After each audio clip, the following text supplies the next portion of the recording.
नमस्कार। Byju's exam prep IAS Hindi में आपका स्वागत है। प्रस्तुत है दैनिक समाचार विश्लेषण। सत्र को प्रारंभ करने से पूर्व एक महत्वपूर्ण उद्घोषणा। बायजूस एग्जाम प्रेप आईएएस के द्वारा साप्ताहिक आर्थिकी सत्र बुधवार रात 8 बजे आयोजित किया जाता है। इस सत्र का नवीन अंक आज यानी 6 जुलाई बुधवार को रात 8 बजे Byju's exam prep IAS channel पर लाइव आयोजित किया जाएगा, जिसमें 25 जून से 1 जुलाई 2022 तक के प्रमुख आर्थिक समाचारों पर चर्चा की जाएगी। अतः आपसे अपेक्षा है कि आप चैनल को सब्सक्राइब करें और क्लास के नोटिफिकेशन को भी सेट करें। सत्र के विषय आपके समक्ष हैं। आज के सत्र में हम चर्चा करेंगे पर्यावरण संरक्षण अधिनियम में प्रस्तावित परिवर्तन, belt and road initiative, Bharat का बढ़ता व्यापार घाटा, हथकड़ी लगाने पर न्यायिक निर्णय और भारत में क्षय रोग यानी टीबी पर। सत्र के अंत में हम मुख्य परीक्षा अभ्यास प्रश्न की चर्चा करेंगे, जिससे संबंधित उत्तर संरचना भी हम आपको देंगे। तो चलिए शुरू करते हैं। सबसे पहला आलेख आपके समक्ष है। इसे पेज नंबर 1 से लिया गया है और इसका संबंध जीएस पेपर 3 में पर्यावरण से है। मुख्य रूप से हम इसमें बात करेंगे पर्यावरण संरक्षण अधिनियम में प्रस्तावित परिवर्तन पर। हाल ही में पर्यावरण मंत्रालय ने पर्यावरण संरक्षण अधिनियम यानी एनवायरमेंट प्रोटेक्शन एक्ट ईपीए के उन प्रावधानों को नरम करने का प्रस्ताव किया है जो उल्लंघन करने वालों को कारावास के स्थान पर केवल जुर्माना देने का प्रस्ताव करता है।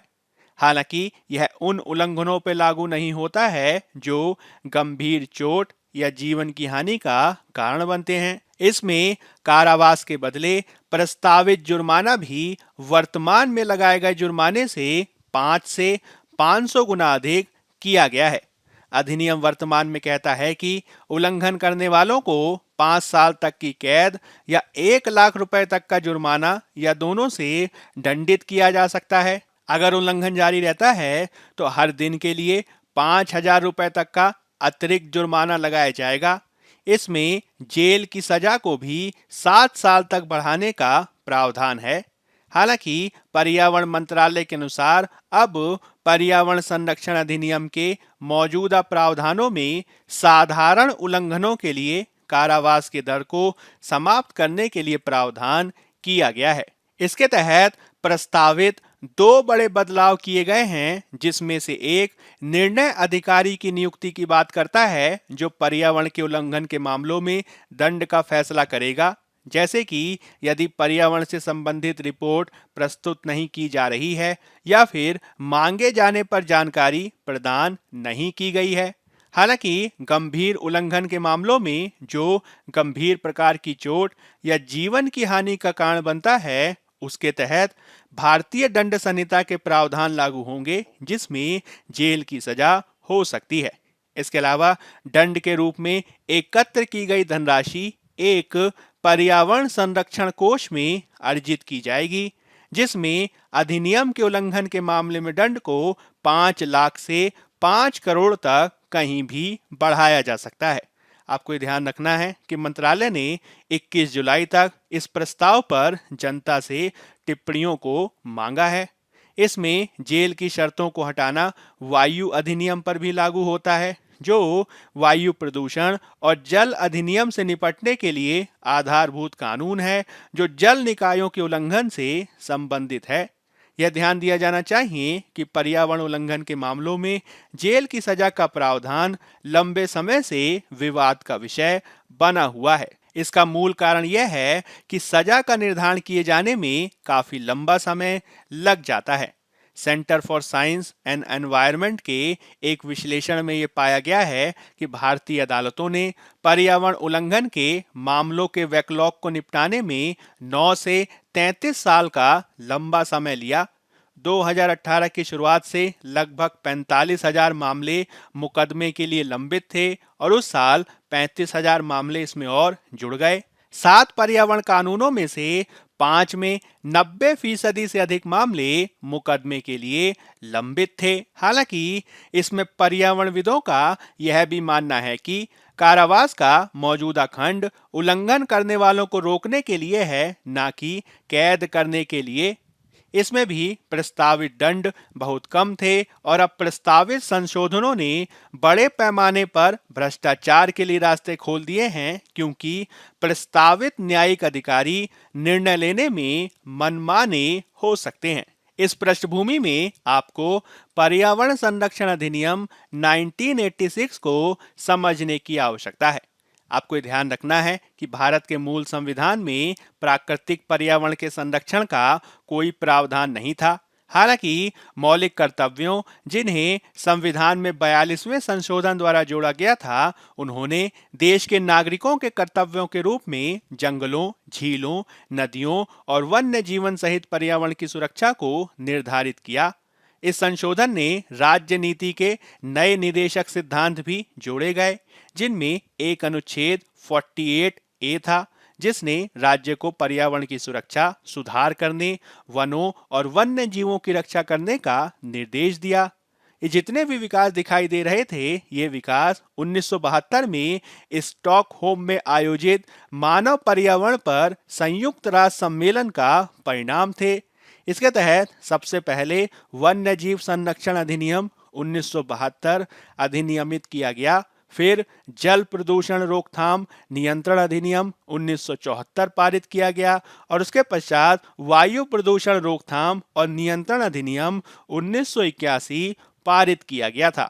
उसके बाद 1986 में भोपाल गैस त्रासदी की पृष्ठभूमि में संसद के द्वारा पर्यावरण संरक्षण अधिनियम 1986 को पारित किया गया।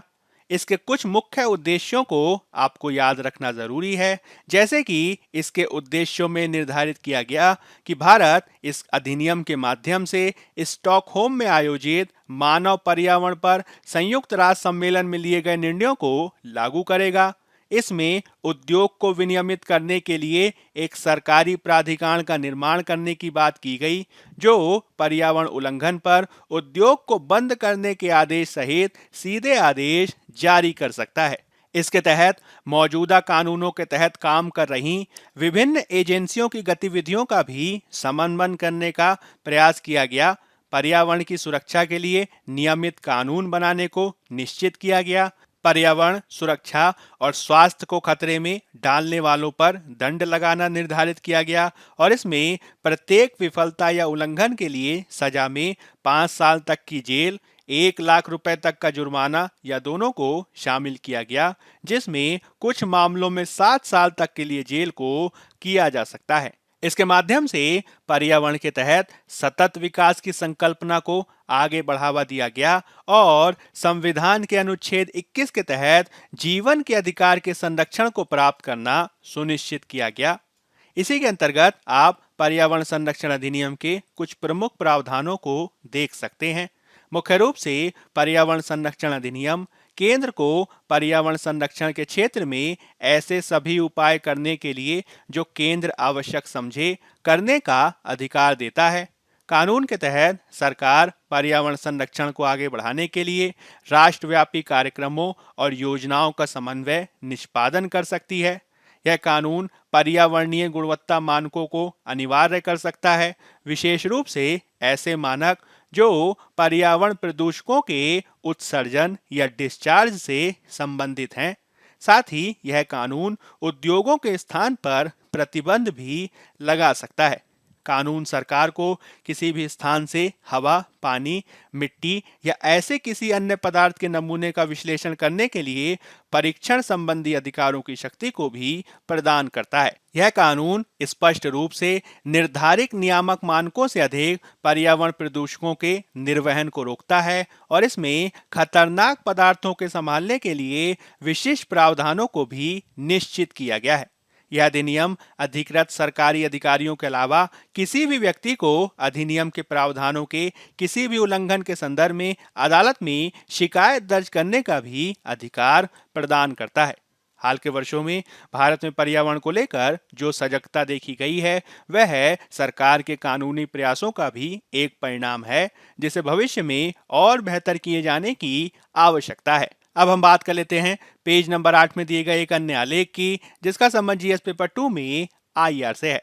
मुख्य रूप से हम बात करेंगे इसमें बेल्ट एंड रोड इनिशिएटिव की। हाल ही में जर्मनी में G7 नेताओं के संपन्न हुए शिखर सम्मेलन में संयुक्त राज्य अमेरिका के राष्ट्रपति जो बाइडेन और उनके सहयोगियों ने विकासशील और मध्यम आय वाले देशों में बुनियादी ढांचा परियोजनाओं के निर्माण के लिए अपनी $600 बिलियन की योजना का अनावरण किया, जिसे partnership for global infrastructure and investment PGII के नाम से जाना जाता है।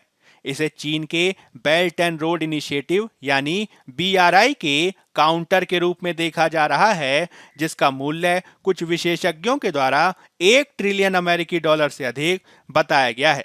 हालांकि चीन के विदेश मंत्रालय ने BRI का बचाव किया है और इसे ऋण जाल नहीं माना। इसमें विश्व बैंक के पूर्वानुमान का हवाला देते हुए कहा गया है कि यदि सभी BRI परिवहन बुनियादी ढांचा परियोजनाओं को 2030 तक पूरा किया जाता है तो BRI हर साल दुनिया के लिए $1.6 ट्रिलियन या वैश्विक GDP का 1.3% राजस्व को उत्पन्न करेगा। इस पृष्ठभूमि में ही हमें बेल्ट एंड रोड इनिशिएटिव यानी BRI और partnership for global infrastructure and investment यानी PGII को समझे जाने की आवश्यकता है। यदि हम partnership for global infrastructure and investment PGII को समझने का प्रयास करें तो PGII एक मूल्य संचालित उच्च प्रभाव वाली और पारदर्शी बुनियादी ढांचा साझेदारी है, जो निम्न एवं मध्य आय वाले देशों की विशाल बुनियादी ढांचे की आवश्यकताओं को पूरा करती है। PGII के तहत G7 समूह विकासशील और मध्यम आय वाले देशों के लिए गेम चेंजिंग और पारदर्शी बुनियादी ढांचा परियोजनाओं के लिए 2027 तक $600 बिलियन को जुटाएगा। इसमें अमेरिकी राष्ट्रपति ने PGII के लिए अगले 5 सालों में अनुदान, सार्वजनिक वित्त पोषण और निजी पूंजी के तहत $200 बिलियन देने की घोषणा की है, जबकि यूरोपीय आयोग के अध्यक्ष ने इसी अवधि में इस साझेदारी के लिए 300 अरब यूरो जुटाने की प्रतिबद्धता को दर्शाया है। PGII के कुछ महत्वपूर्ण स्तंभ हैं, जैसे कि इसका पहला महत्वपूर्ण स्तंभ जलवायु संकट से निपटना तथा स्वच्छ ऊर्जा आपूर्ति श्रृंखलाओं के माध्यम से वैश्विक ऊर्जा सुरक्षा को सुनिश्चित करना है। इसके दूसरे उद्देश्य या स्तंभ में डिजिटल सूचना और संचार प्रौद्योगिकी नेटवर्क को मजबूत करने पर ध्यान केंद्रित किया जाएगा, जो 5G और 6G इंटरनेट कनेक्टिविटी और साइबर सुरक्षा जैसी तकनीकों को सुविधाजनक बनाती है। इसके तीसरे स्तंभ में लैंगिक समता को बढ़ावा देना शामिल है, जिसमें अवसरों, संसाधनों और पुरस्कारों के द्वारा महिलाओं और पुरुषों दोनों को समान अवसर प्रदान करने की आवश्यकता होती है। जबकि इसका चौथा स्तंभ वैश्विक स्वास्थ्य बुनियादी ढांचे के उन्नयन पर जोर देता है। हमें इस तथ्य को भी समझने की जरूरत है कि किस प्रकार से PGII चीन के बेल्ट एंड रोड इनिशिएटिव का मुकाबला करेगा। आपको ये ध्यान रखना है कि PGII ने जलवायु कार्यवाही और स्वच्छ ऊर्जा पर ध्यान केंद्रित किया है, जबकि चीन ने सौर ऊर्जा, पनबिजली और पवन ऊर्जा परियोजनाओं के साथ साथ BRI के तहत कोयले से चलने वाले बड़े संयंत्रों को भी बनाया है। PGII का लक्ष्य अनुदान और निवेश के माध्यम से परियोजनाओं का निर्माण करना है, जबकि चीन देशों को बड़े कम ब्याज वाले ऋण देकर BRI की परियोजनाओं का निर्माण करता है, जिन्हें आमतौर पर 10 वर्षों में भुगतान करना होता है। इसके अलावा PGII के तहत निजी पूंजी भी जुटाई जाएगी, जबकि चीन का BRI मुख्य रूप से राज्य के द्वारा वित्त पोषित है। मुख्य रूप से G7 नेताओं ने PGII परियोजनाओं की आधारशिला के रूप में पारदर्शिता पर जोर दिया है, जबकि BRI को बड़े पैमाने पर ऋण देने के लिए देशों को गोपनीय निविदाओं पर हस्ताक्षर करने हेतु आलोचनाओं का सामना करना पड़ा है, जिससे देश चीन के ऋणी हो गए हैं। उदाहरण के लिए बीआरआई के महत्वपूर्ण उदाहरण 62 बिलियन अमेरिकी डॉलर के चीन पाकिस्तान आर्थिक गलियारे के बाद पाकिस्तान पर अपने विदेशी ऋण का एक बड़ा हिस्सा बीजिंग का बकाया है, जबकि इसके विपरीत पीजीआईआई का लक्ष्य है अनुदान और निवेश के माध्यम से परियोजनाओं का निर्माण करना है। यदि इसी के सापेक्ष हम बेल्ट एंड रोड इनिशिएटिव को समझने का प्रयास करें तो बीआरआई एक महत्वाकांक्षी परियोजना है जो एशिया, अफ्रीका और यूरोप के महाद्वीपों में फैले कई देशों के बीच संपर्क और सहयोग पर केंद्रित है। चीन का यह दावा है कि बीआरआई करीब 150 देशों में फैला है। प्रारंभ में वर्ष 2013 में घोषित इस परियोजना में रोड, रेलवे, समुद्री बंदरगाहों, पावर ग्रिड, तेल और गैस पाइपलाइनों और संबंधित बुनियादी ढांचा परियोजनाओं के नेटवर्क का निर्माण को शामिल किया गया है।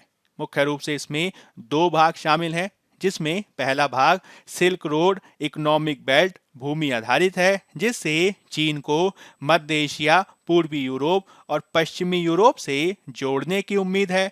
वहीं इसका दूसरा भाग 21वीं सदी का समुद्री रेशम मार्ग है, जो समुद्र आधारित है और इससे चीन के दक्षिणी तट को भूमध्य सागर, अफ्रीका और दक्षिण पूर्व एशिया आदि से जोड़े जाने की उम्मीद है। आप इस चित्र में चीन के बेल्ट एंड रोड इनिशिएटिव को देख सकते हैं। इसके तहत आप इसके भूमि मार्ग और समुद्री मार्ग दोनों को देख सकते हैं और इसके माध्यम से आप यह भी समझ सकते हैं कि किस प्रकार से यह पूरी परियोजना चीन को न केवल भूमि मार्ग के माध्यम से अपितु सामुद्रिक मार्ग के माध्यम से भी दुनिया के अलग अलग हिस्सों से जोड़ देती है। इसी दृष्टिकोण से चीन के लिए बीआरआई के महत्व को समझा जा सकता है। बीआरआई वैश्विक और रणनीतिक प्रभाव के लिए अपनी महत्वाकांक्षाओं के रूप में चीन की आर्थिक और औद्योगिक ताकत का द्योतक है। जैसे जैसे घरेलू अवसंरचना पर चीन का खर्च कम होता गया, चीन ने घरेलू व्यवसायों की वैश्विक प्रतिस्पर्धा को बढ़ावा देने पर जोर दिया। कम विकसित और विकासशील देशों में बड़े बुनियादी ढांचे के निवेश ने चीन को दुनिया भर में अपने प्रभाव का लाभ उठाने में सक्षम बनाया है, जिसने संभावित रूप से वैश्विक व्यवस्था के स्थापित नियमों को बदल दिया है और पश्चिमी शक्तियों को भी चुनौती दी है।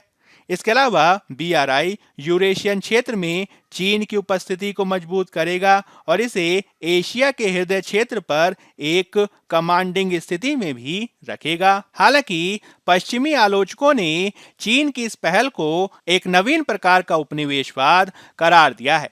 बीआरआई को चीन की ऋण जाल नीति के एक भाग के रूप में भी देखा जा रहा है, जिसमें चीन जानबूझकर कर्जदार देश से अधिक या राजनीतिक रियायतें प्राप्त करने के इरादे से दूसरे देश को अत्यधिक ऋण प्रदान करता है। इन्हीं कुछ कारणों से भारत बीआरआई में शामिल नहीं है। मुख्य रूप से चीन पाकिस्तान आर्थिक गलियारा बीआरआई की प्रमुख परियोजनाओं में से एक है, जिसे भारत अपनी संप्रभुता के उल्लंघन के रूप में देखता है। सीपीईसी कश्मीर विवाद में पाकिस्तान की वैधता में मदद कर सकता है। इसके अलावा चीन गिलगित बाल्टिस्तान के विवादित क्षेत्र में सड़कों, बुनियादी ढांचे का निर्माण कर रहा है, जो पाकिस्तान के नियंत्रण में है, लेकिन भारत जम्मू कश्मीर का हिस्सा होने का दावा करता है। यदि चीन पाकिस्तान आर्थिक गलियारा यानी सीपीईसी परियोजना सफलतापूर्वक लागू हो जाती है, तो इससे दक्षिण एशियाई क्षेत्र में भारत के रणनीतिक हितों में बाधा आएगी। यह भारत को घेरने की बीजिंग की रणनीतिक महत्वाकांक्षा को भी पूरा कर सकता है। दक्षिण एशियाई क्षेत्र में चीन का बढ़ता प्रभाव भारत की रणनीतिक पकड़ के लिए हानिकारक है। उदाहरण के लिए श्रीलंका में हम्बनटोटा बंदरगाह के निर्माण ने चीन को हिंद महासागर में एक महत्वपूर्ण रणनीतिक स्थान प्रदान किया है।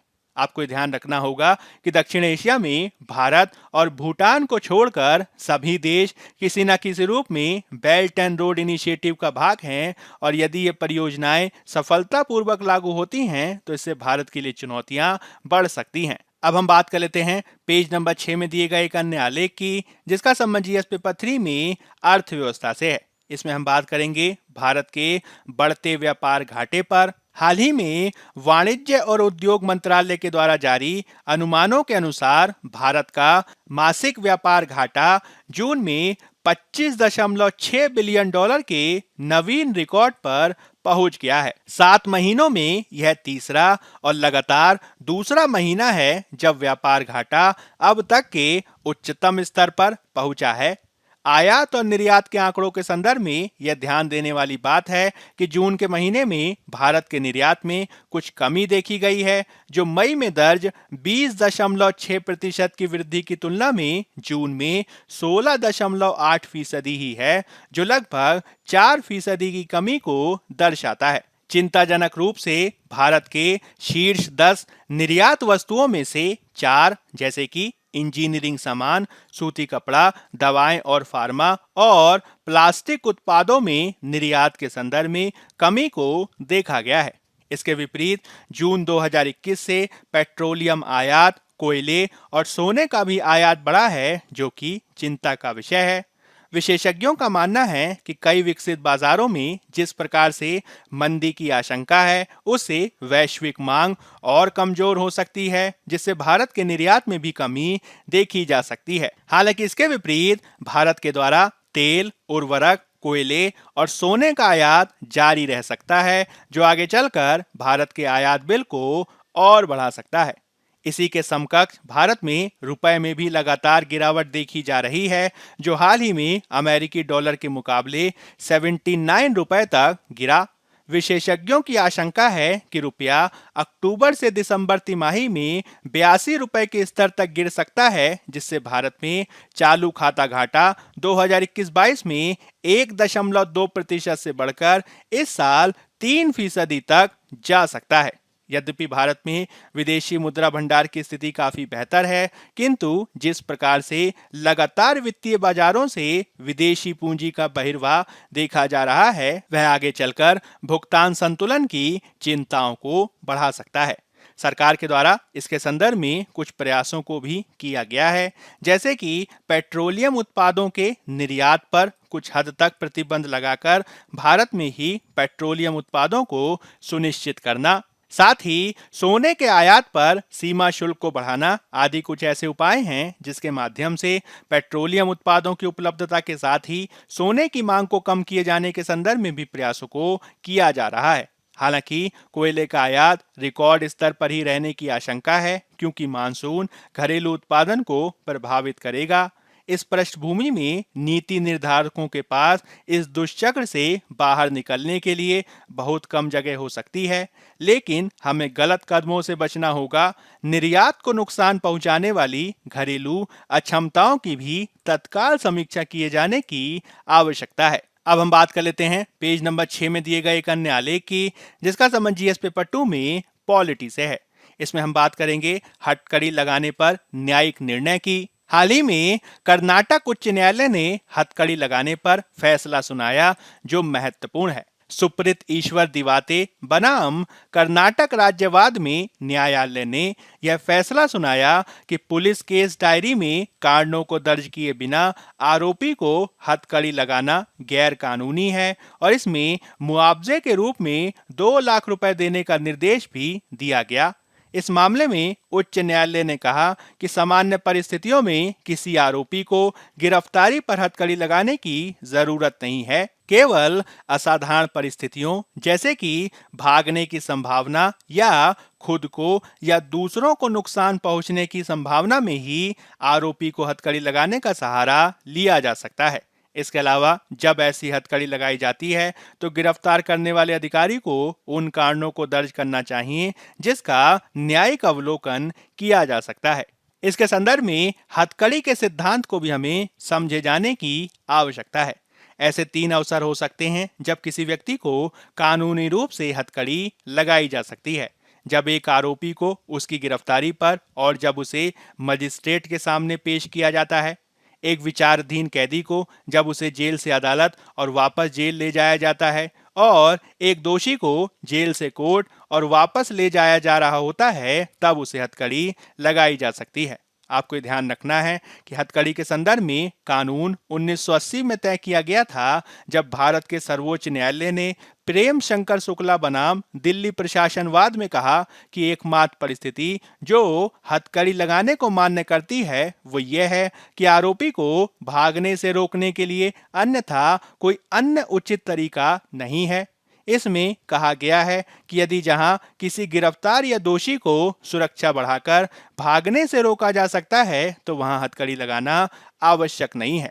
हालांकि हाल के वर्षों में हथकड़ी ना लगाए जाने के चलते आरोपियों के जेल आदि से भागने की प्रवृत्ति देखी गई है, जिसे रोके जाने की आवश्यकता है। इसके संदर्भ में न्यायालयों के द्वारा निर्धारित कुछ मानकों को अपनाया जा सकता है, जैसे कि आरोपियों के सुरक्षा उपायों को बढ़ाना, इसमें कुछ तकनीकी उपकरणों की भूमिका बढ़ाना जैसे कि बॉडी कैमरा आदि।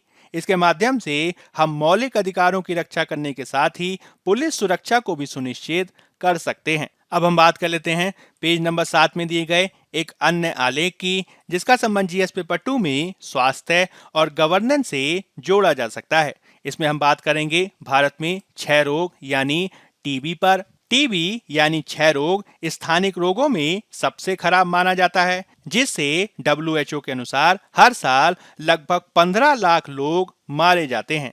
टीबी अपने सबसे अधिक उत्पादक वर्षों में वयस्कों को प्रभावित करता है और इसलिए परिवार और राष्ट्र को गरीब बनाता है। भारत में यह बीमारी हर दिन करीब 1400 लोगों की जान लेती है, जिससे भारत को अनेक बार दुनिया की टीबी राजधानी भी कहा जाता है। यह आंकड़े भी सकल अनुमान ही हैं, क्योंकि हमारी स्वास्थ्य प्रबंधन प्रणाली के पास सटीक संख्या गिनने का कोई तरीका नहीं है। टीबी एक संक्रामक रोग है जो आमतौर पर माइकोबैक्टीरियम ट्यूबरकुलोसिस बैक्टीरिया के कारण होता है। यह आमतौर पर फेफड़ों को प्रभावित करता है, लेकिन यह शरीर के अन्य भागों को भी प्रभावित कर सकता है। आपको ध्यान रखना है कि भारत में क्षय रोग निवारण के लिए राष्ट्रीय टीबी नियंत्रण कार्यक्रम 1962 में शुरू किया गया था, जिसका उद्देश्य टीबी के मामलों का जल्द से जल्द पता लगाना और उसका इलाज करना था। अगले कार्यक्रम के रूप में संशोधित राष्ट्रीय क्षय रोग नियंत्रण कार्यक्रम, जो डॉट्स रणनीति पर आधारित था, उसे 1993 में एक पायलट परियोजना के रूप में शुरू किया गया। 1997 में इसे एक राष्ट्रीय कार्यक्रम के रूप में शुरू किया गया, जिसका राष्ट्रव्यापी कवरेज 2006 में हासिल किया गया। संशोधित राष्ट्रीय क्षय रोग नियंत्रण कार्यक्रम ने सभी टीबी रोगियों के लिए प्रारंभिक गुणवत्ता निदान, गुणवत्तापूर्ण टीबी देखभाल के लिए सार्वभौमिक पहुंच के अपने घोषित उद्देश्य के लिए प्रारंभिक और दृढ़ कदमों को उठाया। संशोधित राष्ट्रीय क्षय रोग नियंत्रण कार्यक्रम को 13,000 से ज्यादा नामित माइक्रोस्कोपी केंद्रों के माध्यम से टीबी निदान की विकेंद्रीकृत सेवाओं और 4 लाख डॉट्स केंद्रों के माध्यम से पूरे देश में मुफ्त उपचार के साथ कार्यान्वित किया जा रहा है। भारत में टीबी उन्मूलन के लिए 2017 से 2025 के लिए राष्ट्रीय रणनीतिक योजना भी बनाई गई है।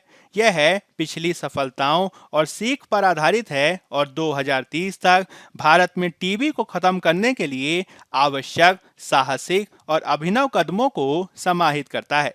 इसे अन्य स्वास्थ्य क्षेत्र की रणनीतियों और वैश्विक प्रयासों के अनुरूप तैयार किया गया है, जैसे कि मसौदा राष्ट्रीय स्वास्थ्य नीति 2015, WHO की एंड टीबी रणनीति और संयुक्त राष्ट्र के सतत विकास लक्ष्य। इसका विजन है टीबी के कारण शून्य मृत्यु, बीमारी और गरीबी से मुक्त भारत। इसका लक्ष्य है 2025 तक भारत में टीबी के उन्मूलन की दिशा में काम करते हुए टीबी रुग्णता और मृत्यु दर के बोझ में तेजी से गिरावट हासिल करना है। आपको ध्यान रखना है कि टीबी उन्मूलन नए मामलों की शून्य आवृत्ति प्राप्त करने को संदर्भित करता है। चूंकि हमारे पास गुप्त टीबी का एक बड़ा बैकलॉग है, हम टीबी को खत्म नहीं कर सकते हैं, लेकिन हमें उच्च स्तर के नियंत्रण यानी प्रतिवर्ष 200 प्रति लाख मामलों को कम करके 50 प्रति लाख प्रतिवर्ष का लक्ष्य रखना चाहिए और इस माप के साथ इसका दस्तावेजीकरण करना चाहिए। यही भारत के जीरो टीबी के विजन को न्याय दे सकता है। इसमें उच्च नियंत्रण प्राप्त करने योग्य है क्योंकि हमारे पास संशोधित राष्ट्रीय क्षय रोग नियंत्रण कार्यक्रम का सफल उदाहरण है। इसमें प्रशिक्षित राज्य जिला टीबी अधिकारी पहले से ही काम पर हैं। हमारे पास टीबी क्लिनिकों का व्यापक नेटवर्क, समुदाय और क्षेत्र के कार्यकर्ताओं का भी बड़ा सहारा है। यदि हम एक बार अपनी कमियों को दूर कर लें तो इस प्रकार से हम टीबी को नियंत्रित कर सकते हैं। अब हम बात कर लेते हैं मुख्य परीक्षा अभ्यास प्रश्न की। पहला प्रश्न है, पर्यावरण संरक्षण अधिनियम 1986 भारत में पर्यावरण प्रदूषण से निपटने के लिए एक ऐतिहासिक कानून है। इस संदर्भ में अधिनियम में प्रस्तावित संशोधनों का समालोचनात्मक मूल्यांकन कीजिए। 250 शब्द 15 अंक। दूसरा प्रश्न है, G7 देशों द्वारा हाल ही में घोषित partnership for global infrastructure and investment PGII की पृष्ठभूमि में चीन के belt and road initiative BRI की प्रगति का परीक्षण करें। यह भारत के सामरिक हितों को कैसे प्रभावित करता है, स्पष्ट करें। 250 शब्द 15 अंक। पहले उत्तर की संरचना की भूमिका में आप पर्यावरण संरक्षण अधिनियम का सामान्य परिचय देंगे और इसके मुख्य भाग में आप पर्यावरण संरक्षण अधिनियम के प्रमुख प्रावधानों की व्याख्या करेंगे। पर्यावरण संरक्षण अधिनियम में प्रस्तावित हालिया संशोधनों को स्पष्ट करेंगे। संशोधनों के संदर्भ में विशेषज्ञों के मत को भी स्पष्ट करेंगे और इसमें अपेक्षित सुझावों को भी देंगे। अंत में आप एक उपयुक्त सकारात्मक निष्कर्ष प्रस्तुत करेंगे और इस रूप में आपका उत्तर पूर्ण होगा। दूसरे उत्तर की संरचना की भूमिका में आप बेल्ट एंड रोड इनिशिएटिव का सामान्य परिचय देंगे और इसके मुख्य भाग में आप G7 देशों द्वारा घोषित partnership for global infrastructure and investment PGII की व्याख्या करेंगे। PGII और BRI की तुलना करेंगे। बेल्ट एंड रोड इनिशिएटिव से भारत के सामरिक हितों पर पड़ने वाले प्रभावों की भी व्याख्या करेंगे। अंत में आप एक उपयुक्त सकारात्मक निष्कर्ष प्रस्तुत करेंगे और इस रूप में आपका उत्तर पूर्ण होगा। बायजूस एग्जाम प्रेप IAS के आज के अंक में फिलहाल इतना ही। धन्यवाद।